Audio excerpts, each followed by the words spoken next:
সাংবাদিকদের উপর হামলা হয়েছে, আপনাদেরও কয়েকজন সহকর্মীর উপর হামলা হয়েছে বলে আমরা জেনেছি। আমরা এই ঘটনার তীব্র নিন্দা জানাই।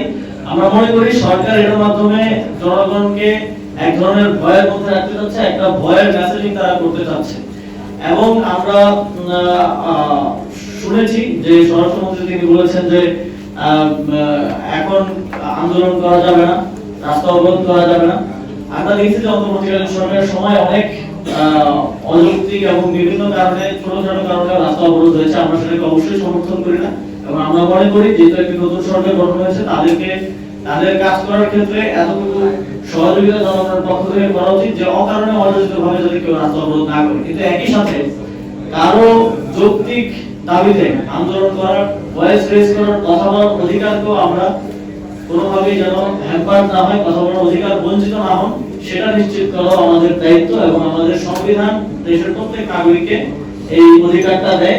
এবং কিন্তু সরকারের পক্ষ থেকে আমরা দেখছি যে একদম একাধারে সকলকে কোনো ধরনের আন্দোলন করা যাবে না এই ধরনের কথা বলছে, যেটা গণতন্ত্রের পরিপন্থী, আমাদের সংবিধানের পরিপন্থী। এবং আমরা এই ধরনের অ্যাপ্রোচ আগে সরকারের সময় দেখেছি যে বিরোধী দল যে কোনো কিছু নিয়ে নামলেই দলমত নির্বিশেষে সেটার উপর দমন চালানো হতো। পাঞ্জাবের জগতে একটি বিশ্বস্ত নাম শাবাব এথনিক ওয়্যার।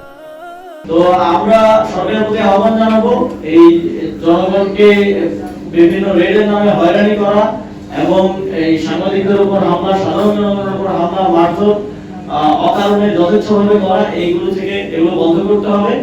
এবং আমরা জানি যে প্রত্যেকটি থানায় কিন্তু ইনফরমেশন আছে যে কারা মাদকের কারবারি করে, কারা চুরি করে, কারা ছিনতাই করে। তো স্পেসিফিকলি সেটা নিয়ে কাজ করতে, সেটা এক ধরনের আইওয়াশ হচ্ছে আর কি, মূল জায়গায় কাজ না করে জনগণকে ভয় দেখানোর এক ধরনের চেষ্টা হচ্ছে বলে আমরা মনে করছি। আর এর বাইরে আমাদের নির্বাচন পরিচালনা কমিটি এই বিষয়ে বলেছেন। এই বিষয়ে আমরা জাতীয় নাগরিক পার্টি, আপনারা দেখেছেন যখন জাতীয় নির্বাচনেরও প্রার্থীতা মনোনয়ন দেওয়া হয় তখন আমরা শুধুমাত্র আমাদের দলীয় নেতা কর্মীদের বাইরেও যারা বিভিন্ন জায়গায় যোগ্য আছেন, জনপ্রতিনিধি হওয়ার যোগ্য আছেন এবং মানুষের জন্য কাজ করেছেন, কাজ করতে চান, অনেকে আমরা সুযোগ করে দেওয়ার চেষ্টা করেছিলাম। এবার আমাদের সেই অ্যাপ্রোচটা থাকবে এবং আপনারা জানেন এবার আইন অনুযায়ী এই নির্বাচনে দলীয় মার্কা এবং দলীয় মনোনয়ন থাকবে না।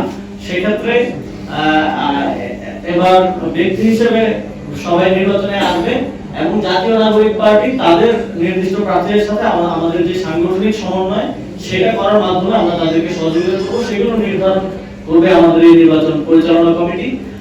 তো আজকে আমরা এখানে শেষ করতে চাই। আপনাদের সকলকে আবারও ধন্যবাদ জানাচ্ছি। কারো যদি কোনো প্রশ্ন থাকে করতে পারেন।